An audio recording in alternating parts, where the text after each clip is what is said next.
dernière fois, on a médité quelque peu sur le repos de l'Éternel, Ménocha, qui était lié au Shabbat. Donc, on a vu ensemble que, à travers l'arbre des vies, Etz Chaim, c'était notre vie que nous apportions à la croix et que nous revêtions celle du Christ. Et je vous propose aujourd'hui de poursuivre un peu notre marche par-delà le voile pour essayer de voir ce qu'est ce repos de l'Éternel. Et on va arriver à un moment où de ce repos va sortir la véritable louange. Parce qu'aujourd'hui, dans nos assemblées, dans la majorité de nos assemblées, la louange n'est que la manifestation d'émotions. Ce sont des sentiments et des émotions qui sont un peu exacerbés, et on prend ça trop souvent. Je ne dis pas qu'il ne peut pas y avoir une émotion inspirée par l'Esprit de Dieu, bien évidemment, mais il ne faut pas considérer qu'à chaque fois nos émotions sont le fruit de la manifestation du Saint-Esprit. Parce qu'il y a des choses qui se font dans nos milieux, qui ne correspondent pas du tout à la parole de Dieu, qui n'est pas issue de l'obéissance à la parole de Dieu, et il y a une émulsion émotionnelle, et on prend ça pour de la véritable louange. La véritable louange se fait dans l'obéissance. Sans obéissance, il n'y a pas de véritable adoration. C'est ce que l'on va voir un peu aujourd'hui. Et donc, on avait parlé du tabernacle, on avait parlé du parvis. Dans le parvis du temple, on a évidemment l'autel des sacrifices, on a la cuve d'eau, ça nous parle du rachat, ça nous parle du sacrifice de Jésus, du sacrifice de l'agneau. Ensuite, on rentre dans le lieu saint, là où il y a la menorah, avec un resh, c'est-à-dire la lumière du Messie, en quelque sorte, la lumière du jour 1, les 7 esprits de Dieu qui sont portés par le chandelier, qui est menorah, et cette lumière éclaire les pains de proposition, qui ne sont autres que des pains, la nourriture du Christ, c'est Christ, dont on se nourrit, pardon. Et il faut savoir qu'en hébreu, c'est les pains de la face. C'est pas les pains de proposition, c'est les pains de la face. Il y avait 12 pains, et ces 12 pains correspondaient aux 12 tribus d'Israël.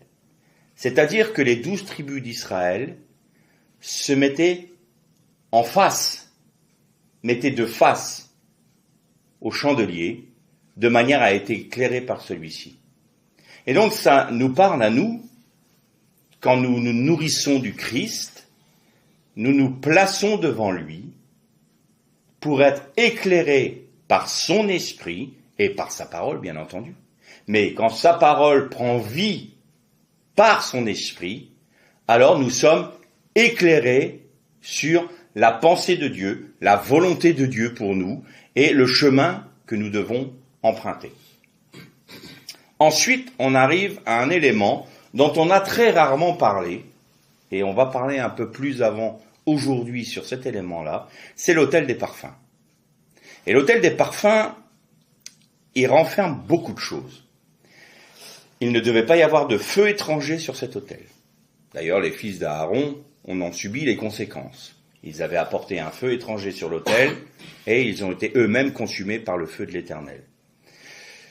Et il devait y avoir un parfum particulier, un encens particulier qui était mis sur cet autel. Et c'était un encens, c'était un parfum saint, sanctifié. Nul Israélite ne devait reproduire ce parfum dans ses proportions pour lui-même, et encore moins l'utiliser pour un étranger. S'il refaisait un parfum selon les mêmes modalités, il était retranché de son peuple. Tout comme l'huile d'onction sainte. Là, on touche des choses très très saintes. Et l'autel des parfums servait à, entre guillemets, la fumée qui s'en dégageait, servait à remplir le Saint des Saints lorsque le Kohen Gadol, donc le grand prêtre, venait une fois l'an à Yom Kippour pour faire l'aspersion du sang sur le caporet, c'est-à-dire sur le propitiatoire, qu'on appelle le propitiatoire, et devant le propitiatoire. Et en quelque sorte, cette fumée-là empêché Aaron de voir pleinement la gloire de Dieu qui reposait sur l'arche d'alliance. Parce que nul ne peut voir Dieu et vivre. Or, si on comprend bien, quand cet encens brûlait sur l'autel des parfums, il nous donnait la capacité de rentrer dans la présence de Dieu. Et ça, c'est très important. Et c'est ce que je vous propose que l'on fasse aujourd'hui. Il serait bien qu'on rentre dans la présence de l'Éternel. Mais évidemment, pas n'importe comment. Alors, nous allons prendre notre Bible, lire un court passage dans le livre de l'Exode, Shemot pour les hébraïsants, au chapitre 30, et on va lire les deux seuls versets 34 et 35. On pourra lire 36 également. Le Seigneur dit à Moïse, « Prends des aromates, du stacté, de l'onyx, du galbanum, des aromates et de l'encens raffiné, en partie égale. Tu feras avec cela un encens parfumé, ouvrage du parfumeur. Il sera salé, pur et sacré. Tu le réduiras en poudre et tu le mettras devant le témoignage dans la tente de la rencontre, là où je me rencontrerai avec toi. » Et il y a d'autres traductions, là où je te rencontrerai, mais le terme exact c'est où je me rencontrerai avec toi. Et là c'est très intéressant. Alors d'abord on va voir un peu ce qu'est ce parfum, cet encens qui était fait pour l'autel des parfums. Premièrement, il nous est parlé d'aromates. Aromate en hébreu c'est sam, et c'est simplement quelque chose d'une agréable odeur. C'est une épice qui est d'une agréable odeur. Donc, évidemment, quand on est confronté à l'autel des parfums, nous venons de passer par l'autel des sacrifices, nous venons de passer par la cuve de purification, nous avons été illuminés par la ménocha, nous avons goûté au pain de proposition, et nous arrivons maintenant à l'endroit le plus puissant, j'ai envie de dire, du tabernacle, le cœur même de Dieu. Et donc, on vient déjà avec cette odeur aromatique du sacrifice de l'agneau pour nous. Nous sommes couverts par le sang de Jésus. Nous sommes purifiés de nos péchés par le sang de Jésus. Nous rentrons dans une attitude de vouloir apprendre de lui, se nourrir de lui, être éclairé par sa parole, éclairé par son esprit. Et donc, on arrive à l'autel des parfums avec cette odeur-là. Ça correspond à Sam, aux aromates. Ensuite, il nous est parlé du stacté. En hébreu, c'est nataf. Et nataf, c'est très intéressant parce que c'est quelque chose comme une rosée. Des gouttelettes. Vous savez que l'hébreu, un seul mot renferme beaucoup plus de réalité qu'un simple Shabbat, repos. Non, Shabbat, c'est bien plus que ça. Quand on dit shalom, on dit c'est la paix. Mais ça revêt beaucoup plus que ça. C'est la plénitude de la bénédiction de Dieu pour nous accorder la paix, le repos, la joie, le bonheur. Voilà, ça c'est shalom. Et encore, on ne fait qu'effleurer le mot. Donc là, nataf, c'est quelque chose qui coule, quelque chose qui est comme une gouttelette, comme une rosée. Et là, ça fait penser à la rosée du matin qui venait sur le désert. Et quand la rosée s'évaporait, qu'est-ce qu'il y avait ? Il y avait la manne. Et ça veut dire un autre terme aussi. Ça veut dire l'esprit de prophétie. Nataf. Ensuite, on parle de l'onyx, ou de l'ongle, selon certaines traductions. Et là, l'onyx ou l'ongle, c'est shechelet en hébreu. Shechelet vient d'une racine qui est shachal. Et shachal, c'est un lion. C'est rugir. Alors déjà, on vient avec la bonne odeur du sacrifice de Jésus pour nous, parce que nous sommes illuminés par lui, nous nous nourrissons de lui. Nous venons et recevons une rosée, un esprit de prophétie. Mais nous ne sommes plus face à l'agneau, là. nous sommes sous l'autorité du lion de Juda. Pour rentrer dans le Saint des Saints, ce n'est plus l'agneau immolé qui va être pour nous. Ça va être le lion de Juda qui va nous dire ce que nous devons faire et nous devons satisfaire son cœur.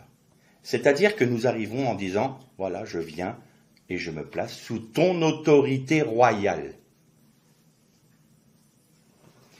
Ensuite, vous avez le galbanum.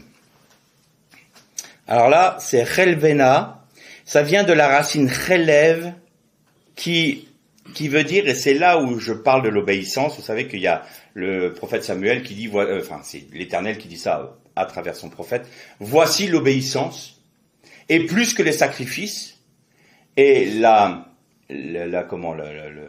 respect de la parole est plus que la graisse des béliers. Et là, ce mot-là, chalvena, veut dire littéralement la graisse, le meilleur, les entrailles. Donc là, on vient avec des entrailles d'amour. On vient avec le meilleur, pas le meilleur de nous-mêmes, parce que ça n'existe pas, on ne peut pas être bonifié.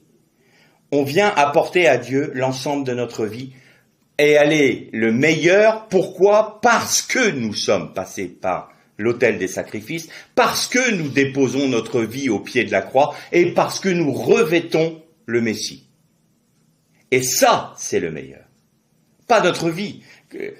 Parfois, je comprends cette prière-là et je la juge pas, mais parfois, j'entends, Seigneur, je t'apporte le meilleur de moi-même. Mais même le meilleur de moi-même est souillé aux yeux de Dieu. C'est pas ça qu'il veut. C'est Seigneur, j'accepte ton jugement sur ma vie, sur ma chair, c'est la mort. C'est ça. Donc j'accepte la mort. Je te donne entièrement ma vie. Ensuite, nous avons l'encens, qui est l'Evna, et ça, l'Evona, a pour racine Lavan. Vous connaissez tous Lavan dans la Bible. Ça, je vous le dis en hébreu, mais c'est Laban. Et Laban veut dire blanc. On est blanchi en Christ. Vous avez vu, là, on parle juste du parfum de l'autel. On parle juste du parfum de l'autel. Et ça revêt tout ça. Et ensuite, dernière chose, très intéressante, il sera salé. Alors ça, c'est assez étonnant. Et salé, c'est malar. Alors, c'est pas malar comme Meler, le roi, c'est avec un ret au lieu du kaf final. Donc, ça veut dire saler un plat, ça veut dire aussi s'évaporer, ça veut dire se dissiper, être fondu dans. Et là, c'est notre vie qui est fondue en Christ. Et quand notre vie est fondue dans celle du Christ donne de la saveur à cette vie que nous avons. Que vos paroles soient assaisonnées de sel, disait Jésus. Mais le sel revêt une autre chose aussi. Certes, c'est un épice qui relève un plat, mais c'est aussi pour les Hébreux quelque chose de très significatif. Quand les Juifs célèbrent Pessah, Pâques, ils prennent, vous savez, le petit sandwich avec les herbes amères et ils le trempent dans l'eau salée pour le manger. Pourquoi ? Parce que l'eau salée représente les larmes du peuple quand ils étaient asservis par les Égyptiens. Et là, quand nous arrivons à l'autel des parfums, certes, nous avons revêtu Christ. Nous sommes sous l'autorité du lion de Juda. Nous sommes d'une agréable et bonne odeur à Dieu parce que nous sommes passés par le parvis, par le lieu saint. Et nous sommes également, nous apportons le meilleur parce que le meilleur est en Christ. Nous sommes blanchis par Christ. Mais nous apportons aussi nos larmes. Larmes du combat ici-bas. Les larmes de toutes les fois où nous sommes soumis au mal ou au méchant à cause de la patience de Dieu. C'est exactement ce qui s'est passé pour Israël à cette époque-là.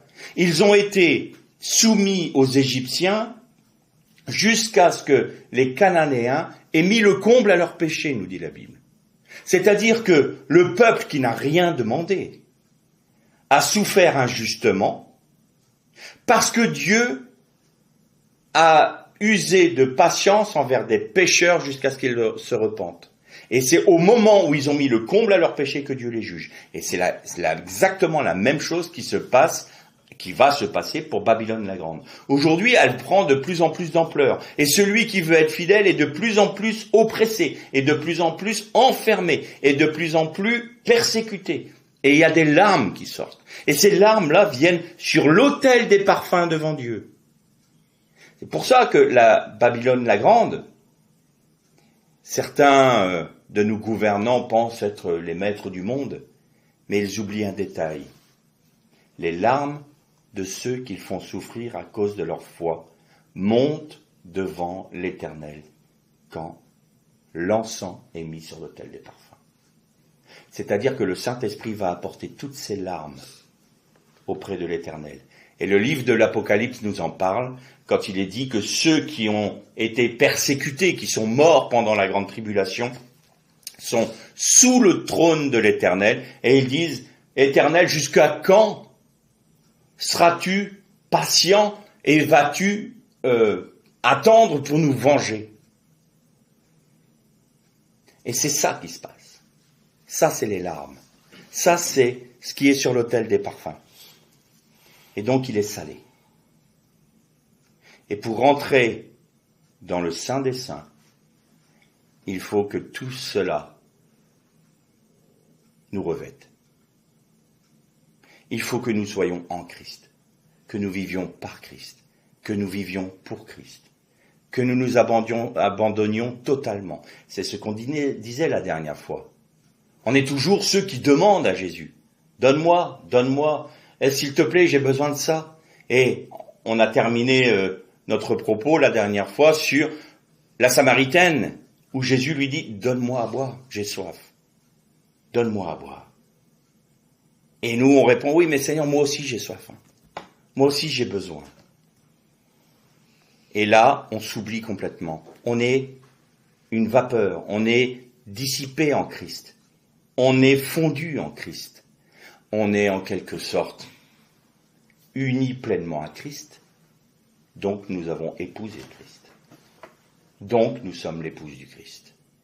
Quand nous passons l'autel des parfums, nous revêtons ce vêtement blanc, cette tunique, cette bonne odeur, ce sel qui a de la saveur, mais qui est aussi l'expression de nos larmes, qui est le meilleur de notre être, qui est la vie du Christ en nous. Nous sommes sous l'autorité de notre époux. Nous sommes l'épouse du Messie. Et dans le texte hébreu, il est dit, l'Éternel dit à Moïse, et c'est là que je me rencontrerai avec toi. C'est une expression assez drôle, assez étrange. C'est là que je me rencontrerai avec toi. Eh bien, quand l'autel des parfums est dans notre vie, quand nous vivons l'autel des parfums, ce parfum de bonne odeur, qui est consumé par pas un feu étranger, par le feu de l'Esprit de Dieu, qui apporte aux narines de Dieu une agréable odeur, qui est un sacrifice pur, sanctifié, saint. Eh bien, l'Éternel le Père rencontre qui? Son Messie.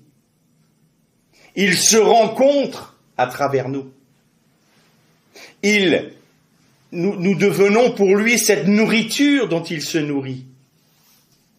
Et donc, l'Éternel, le Père, rencontre son Fils en nous. Et le Fils nous fait participer à sa gloire, parce que nous sommes unis à lui et que nous sommes son épouse. Et c'est exactement ce que disait l'Éternel. Je me rencontrerai parce que le Père est dans le Fils et le Fils est dans le Père. Je me rencontrerai avec toi, Moshe. C'est-à-dire qu'avec celui qui rentre dans le Saint des Saints, c'est là que je me rencontrerai avec toi. Et alors, quand on est arrivé à ce stade-là, nous rentrons dans le Saint des Saints pleinement revêtus du Messie, pleinement revêtus du Christ, pleinement revêtus de l'Esprit. Et j'oserais dire que c'est ça le véritable baptême dans le Saint-Esprit. C'est quand nous sommes totalement en Christ, que nous sommes totalement séparés de la chair, que nous sommes totalement séparés du monde. Alors là, je vous donne la recette. Maintenant, ça serait bien de passer à la pratique. C'est comment ça se produit dans notre vie. Il y a un texte qui dit « Mettez-moi à l'épreuve et vous verrez si je n'ouvre pas pour vous les écluses des cieux. » Eh bien, quand nous sommes dans cet esprit d'obéissance, parce que l'autel des parfums, c'est l'obéissance. Et Dieu a mis en nous une conscience. Et cette conscience, elle est affinée par sa parole. C'est-à-dire que nous marchons tous les jours de notre vie.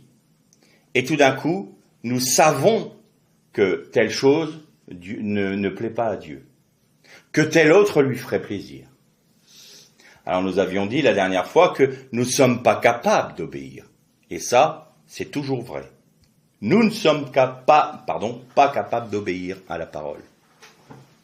Mais il y a une seule chose que Dieu ne va pas toucher en nous, c'est notre libre arbitre, c'est notre volonté. Alors je peux vouloir obéir. Je peux imposer à mon âme de vouloir obéir. Même si j'en ai pas la capacité ou la force. D'accord ? Donc je peux très bien arriver face à une situation particulière. Prenons par exemple la colère qui monte en nous.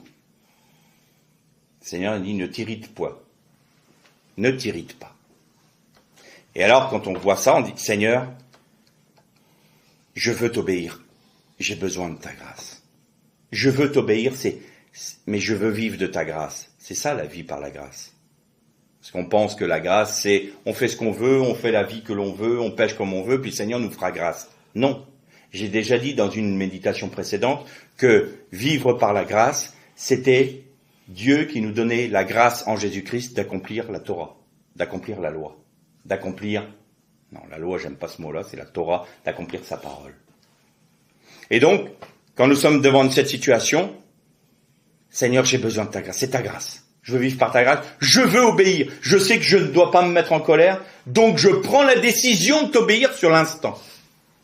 Eh bien, c'est à ce moment-là que la vie du Christ prend le relais en nous et la colère s'éteint.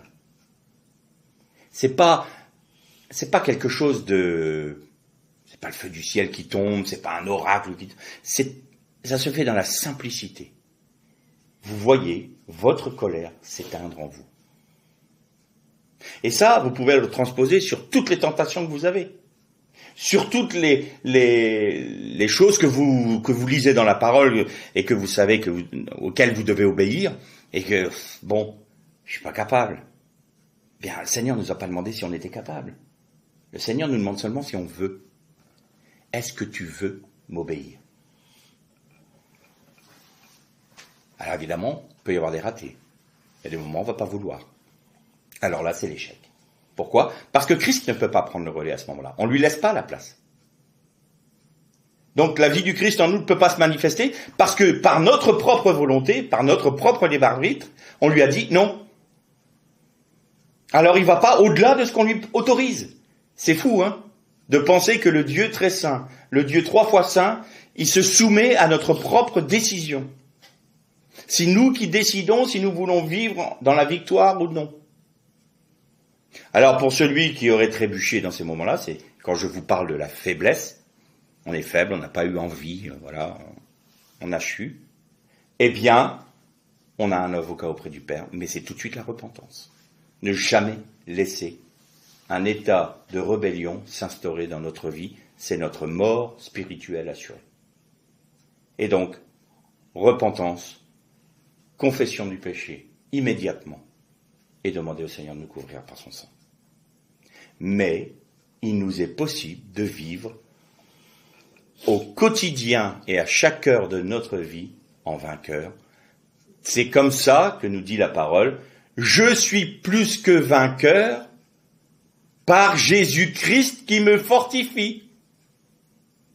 C'est exactement ce dont je parle. Je suis plus que vainqueur parce que Christ le fait pour moi. C'est ça le véritable repos. Là, on est dans la ménorah de l'Éternel. Parce qu'en fin de compte, c'est pas nous qui luttons pour ne pas succomber à la tentation, pour ne pas faire ou telle chose, pour ne pas dire telle ou telle autre. C'est Christ en nous qui le fait pour nous. Il a tout parfaitement accompli.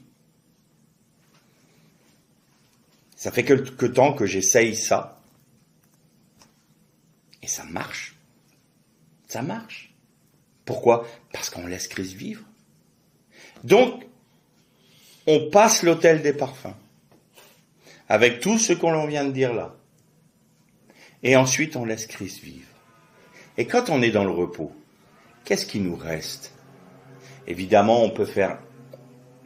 Il y a une sœur qui me disait, mais alors oui, je remarque qu'il n'y a plus besoin de rien demander au Seigneur, il suffit de faire sa volonté. Non, parce que le Seigneur a dit, faites connaître à votre Père tous vos besoins, et votre Père répondra. C'est-à-dire que c'est comme un père, on parle, il n'y a pas de problème à ce niveau-là. On peut lui faire la demande de nos besoins. C'est pas une mauvaise chose. Mais nous le mettons lui d'abord. C'est lui, satisfaire lui en premier. C'est parce que, on a dit la dernière fois, Jésus-Christ était abreuvé, qu'il nous abreuve de l'eau, de la source d'eau vive. C'est parce que nous acceptons de satisfaire son cœur que nous sommes pleinement satisfaits. Cherchez premièrement le royaume et la justice de Dieu, et toutes ces choses vous seront données en plus. C'est ça, c'est précisément ça. Mais ça ne veut pas dire qu'on ne peut pas se tourner vers notre Père en lui disant « Seigneur, j'ai besoin de ça, veux-tu m'accorder cela? Permets-tu cela ?» Pas interdit ça, au contraire, parce que le Père aime entendre son enfant, qui lui demande, qui échange avec lui, c'est une communion. Mais ce qui va être au-dessus de tout, c'est la louange et l'adoration. C'est ça qui va rester. La louange, pourquoi? Et l'adoration, pourquoi? Simplement parce que Christ a tout accompli, le sacrifice, le parvis. Il est pour nous la lumière du Messie, il est pour nous la lumière de la parole, et nous nous nourrissons de lui. Nous sommes pleinement dans l'obéissance en passant l'autel des parfums. Il agit pour nous rendre plus que vainqueurs. Il n'y a plus qu'à le louer, il n'y a plus qu'à l'adorer. Et donc là, tout d'un coup, c'est de l'adoration qui n'est pas forcément de l'émotion, mais c'est de l'adoration issue d'une vie intérieure qui est celle manifestée par le Saint-Esprit et qui est celle du Christ. Et cette adoration prend sa source dans la personne même du Messie, en nous, et va s'élever vers le Père, et le Père est glorifié par cette adoration parce qu'il se rencontre avec nous dans le Saint des Saints. Et c'est là la véritable adoration. Vous savez que l'Adam a été créé et la Bible nous dit « et l'Éternel les bénit ». Et donc béni, le verbe bénir c'est barar en hébreu. Quand on dit Baruch Rata Adonai, loué sois-tu, béni sois-tu éternel, eh bien barar c'est la racine. Mais barar renferme une dimension très intéressante. Certes, c'est une bénédiction, mais c'est aussi je te donne la capacité de t'agenouiller pour m'adorer. Et dans la partie cachée, alors je ne vais pas faire de gematria aujourd'hui, dans la valeur numérique cachée de la dame, il y a un mot qui se cache. Et ce mot, c'est mitpalel. Et mitpalel, c'est l'adorateur. Donc la dame a été créée pour l'adoration. La dame, nous avons été créés pour louer Dieu. Nous avons été créés pour adorer Dieu. Alors, pourquoi? Ce qui typifie l'Éternel, notre Dieu.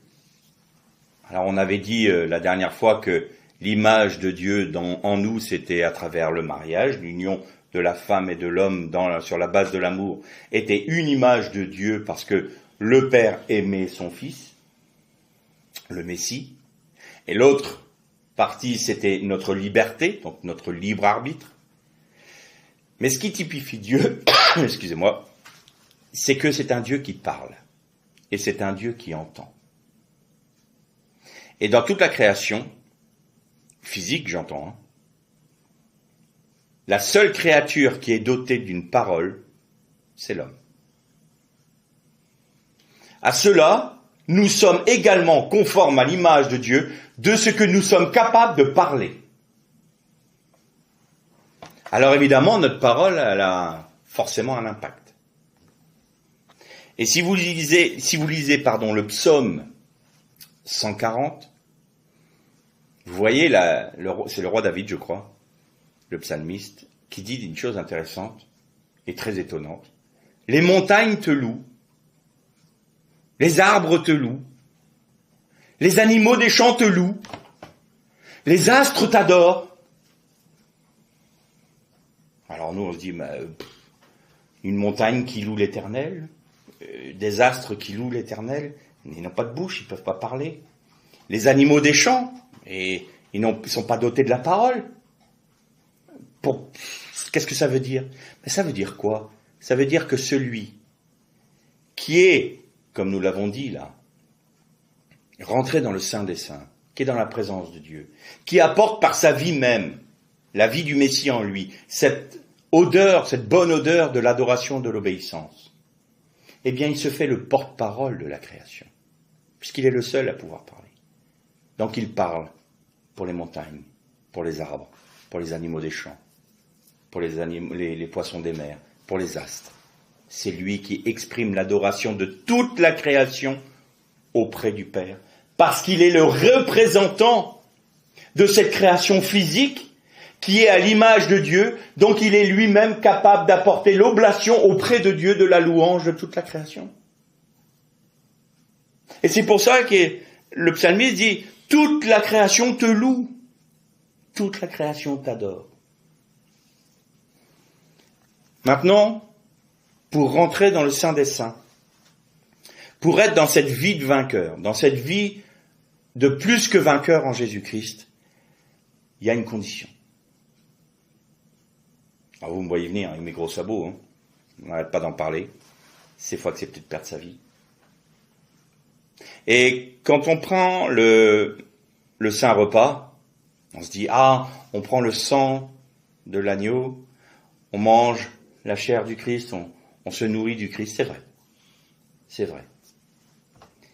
Mais le vin servait à autre chose aussi. Le vin servait à faire du vinaigre. Et le vinaigre, c'est ce qu'on a voulu donner à Jésus sur la croix. Ça correspond au psaume 94, je crois. 69, pardon. Ça doit être dans le psaume 69, où il est dit, ils ont empoisonné ma nourriture, ils m'ont fait boire du vinaigre. Père, Père, pourquoi m'as-tu abandonné? On retrouve tout ça dans ces psaumes. Et c'est ce que Jésus a fait. Et quand il y a eu les deux disciples qui sont venus le voir en lui disant, est-ce qu'on peut être à ta droite, l'un à ta droite et l'autre à ta gauche? Et Jésus qui leur répond, pouvez-vous boire la coupe que je vais boire? Pouvez-vous partager ce que je vais vivre là? Et au bout d'un temps, il leur dit, oui, vous boirez de ma coupe. C'est-à-dire que lorsque nous prenons le Saint Repas, non seulement nous discernons le corps du Christ, nos frères de tous les temps, de tous les lieux, notre racine, Israël, parce que sans Israël, il n'y a pas d'église. Reconnaître le corps du Christ, c'est reconnaître nos racines hébraïques. Ça aussi, ça en fait partie. Mais c'est aussi dire, Seigneur, ce vin-là peut être du vinaigre. Et j'accepte cette coupe. J'accepte de boire cette coupe. J'accepte d'être rendu participant à tes souffrances. Et donc, je perds ma vie. Je peux être martyrisé. Je peux être persécuté. Et alors ce vinaigre que nous buvons devient les larmes salées dont je parlais tout à l'heure. Ça, c'est la condition. Croire qu'on peut être chrétien sans être rendu participant aux souffrances du Christ, c'est une utopie. Parce que nous sommes dans un monde qui a de la haine pour le Messie, qui a de la haine pour Dieu. Et nous ne pouvons pas vivre dans un monde qui nous hait en étant paisibles. Mais, par la grâce de Dieu, nous sommes dans le repos, même dans le tourment. Et c'est là où vous pouvez avoir des larmes avec des rires de joie. La souffrance, les souffrances du Christ que nous portons aussi. Et l'apôtre Paul disait, je porte dans ma chair, dans mon corps, les stigmates du Christ. Ça veut dire quoi? Littéralement, c'est mon corps est couvert des cicatrices du Messie. Il a souffert pour son Messie. Et le Seigneur nous demande la même chose, que nous acceptions de mourir à nous-mêmes, de perdre notre vie, de lui donner entièrement tout ce que nous sommes, que nous, volontairement, nous disions au Seigneur, et donc notre libre arbitre il est là, nul n'est obligé de le faire, mais que volontairement on dise au Seigneur, je refuse tout droit légitime sur ma vie et je te donne toute autorité sur ma vie. Ça, c'est une prière que l'on fait en connaissance de cause. C'est pour ça que Jésus disait à ses disciples, quand les bâtisseurs veulent bâtir une tour, ils en calculent d'abord le prix.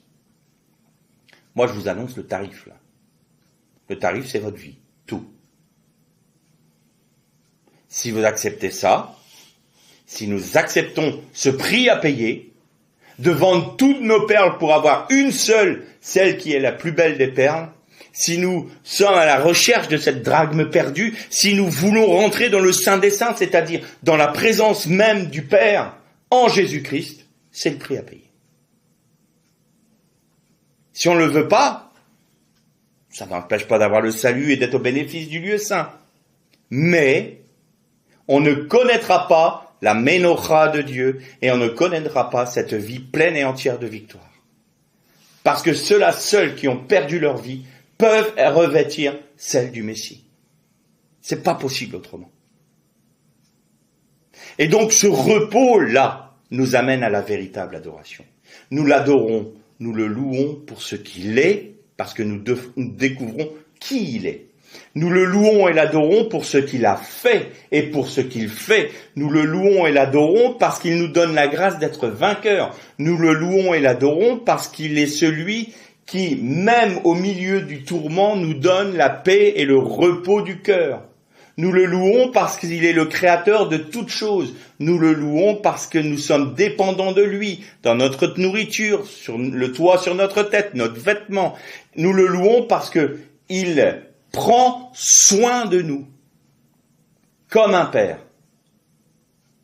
Compte les bienfaits de Dieu, nous dit un cantique, et tu verras combien son nombre est grand. Et en quelque sorte, tu le loueras au lieu de te plaindre. Tout d'un coup, on se dira, mais Seigneur, j'ai la plénitude en toi.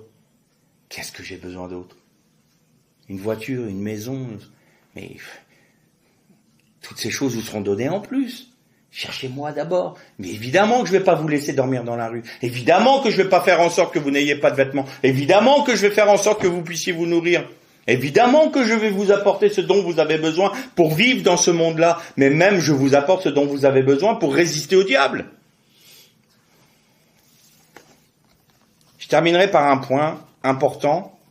Quand on rentre dans ce chemin-là, quand on rentre dans le Saint des Saints, faut pas vous imaginer que Satan va nous laisser tranquilles pour autant. Qu'est-ce qui reste à Satan comme arme? Il a été totalement dépouillé à la croix. Il lui reste une seule arme, le mensonge.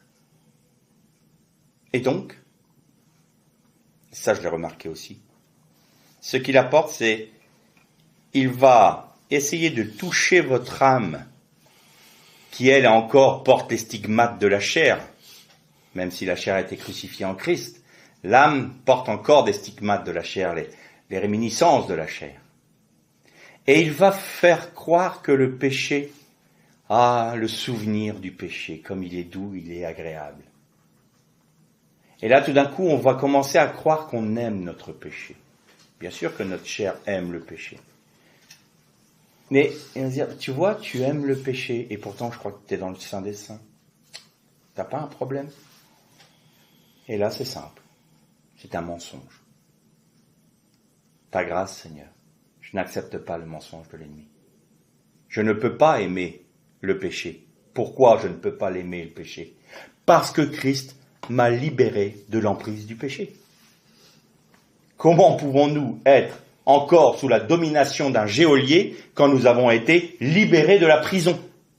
Ce n'est plus possible. Donc Satan nous ment. Et quand on dit « Ah, mais je suis pas délivré, je peux pas parce que j'ai encore des pensées, j'ai encore... » Non, c'est un mensonge. Crois seulement, la foi. On en a parlé la dernière fois. La foi, c'est l'espérance des choses qu'on ne voit pas, mais on les voit concrètement. Alors on se dit, mais attends, j'aimais ça quand même. Oui, c'est vrai. Dans le temps, t'aimais ça, oui. Mais maintenant, c'est plus possible parce que tu vis de la vie du Christ. Et quand tu as ça qui arrive comme un bonbon bien emballé par Satan en disant, tiens, tu veux pas en goûter un? Non, non, non, non. Non, j'ai déjà goûté à ça. C'est un mensonge, ça. Tu veux me faire croire que j'aime encore ça, mais ce n'est pas vrai. Seigneur, par ta grâce. Seigneur, ta grâce. Et là, tout d'un coup, vous voyez que c'est juste un mirage que l'ennemi a essayé de mettre devant vos yeux pour vous faire croire que votre satisfaction allait de retomber dedans parce que vous aimez ça. Ce n'est pas vrai. Ce n'est pas vrai. Et alors, qu'est-ce qu'il faut faire pour... Parce que vous allez me dire, mais c'est un combat permanent. Oui, c'est un combat permanent. Je me charge chaque jour de ma croix. Et veillez et priez. Veillez et priez à tout instant, nous dit Jésus, pour ne pas entrer en tentation. Il y a une nuance entre être tenté et entrer dans la tentation. Être tenté, c'est une flèche enflammée du malin, une pensée, un excès de colère qui vient d'un coup, un mouvement d'humeur. Ça, c'est très enflammé. Mais si vous l'acceptez, si vous le nourrissez, et que vous faites grandir ce sentiment en vous, là, vous entrez en tentation. Vous rentrez dedans. Et en règle générale, quand on rentre en tentation, on consomme le péché. Mais là, quand vous voyez la tentation arriver, vous veillez. Et qu'est-ce qu'il a mis? Faites tout avec une bonne conscience, nous dit l'apôtre Paul. Je fais tout avec une bonne conscience. Quand notre conscience nous reprend, on s'arrête. Oh, là, il y a quelque chose, Seigneur. Alors parfois, on s'auto-accuse un peu trop, auquel cas le Seigneur nous montrera. Mais vaut mieux s'arrêter avant de pécher, même si nous avons exagéré dans notre conscience, plutôt que de dire oh, « après tout, ça mange pas de pain, on y va, puis on verra bien ». Vaut mieux être plus prudent que pas assez. Et alors, la vie de victoire du Christ en nous se manifeste pleinement, quotidiennement, à chaque heure, à chaque minute de notre vie. Quand on veille, tout d'un coup, il y a quelque chose. Oh, Seigneur, tout de suite, ta grâce. Seigneur, je me mets, c'est ta vie. Et il le fait. Et il le fait. Parce qu'il est souverain. Il est le roi. Il est le lion de Juda. Alors, passons l'hôtel des parfums. Rentrons dans cette vie totale d'obéissance, d'abandon total de notre vie entre ses mains. Et nous goûterons le bonheur ineffable de la manifestation de la victoire du Christ dans notre vie, et alors il ne restera dans notre bouche que l'adoration. Shalom.